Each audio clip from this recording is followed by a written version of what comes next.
Hello everyone, this is Emily. Today we are going to cook Malaysia Kari Ayam, which is Malaysia chicken curry. It is a curry flavor with more coconut flavor and it is so addictive. I like bean curd sticks with my curry. First we need to soak in the water until it is softened. Chicken curry means we need chicken. I love the chicken thigh. You can use drumstick too. Chop them into pieces. 2 lemongrass, only the white parts is needed. Golden shallots, the more you use, the more tastier it is.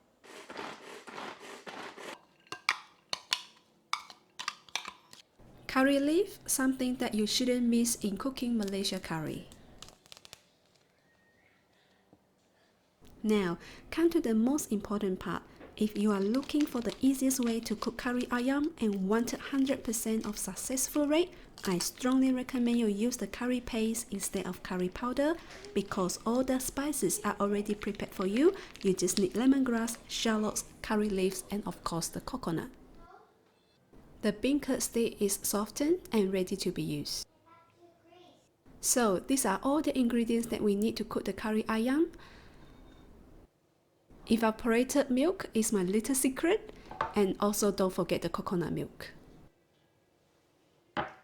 As usual, fry the golden shallots until it is fragrant and it turns into a little bit of brownish color. Then add our curry leaves and also the lemongrass and continue frying until it is fragrant.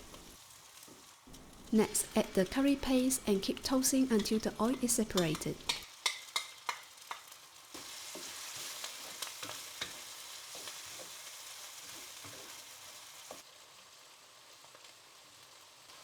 Add the chicken pieces and make sure each chicken pieces is coated with the curry paste.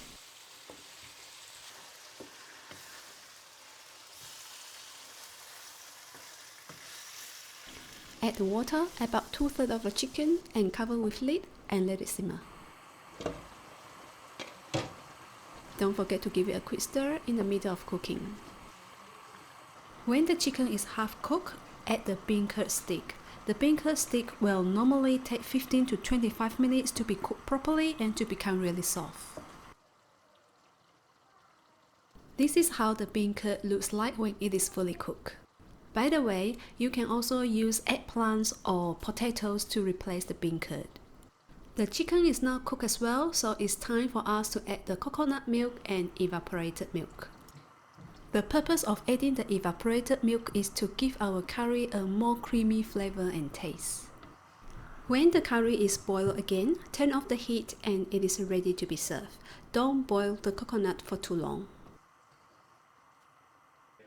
Kari Ayam is such a comfort dish. It is a dish where you try it once, you will definitely want to have it again.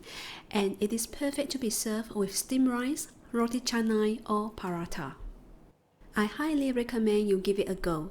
This is Emily. If you like my video, remember to subscribe and I will see you again in the next episode.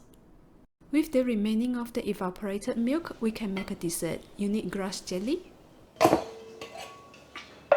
Chop or cut the jelly into the size that you prefer and add the remaining of the evaporated milk.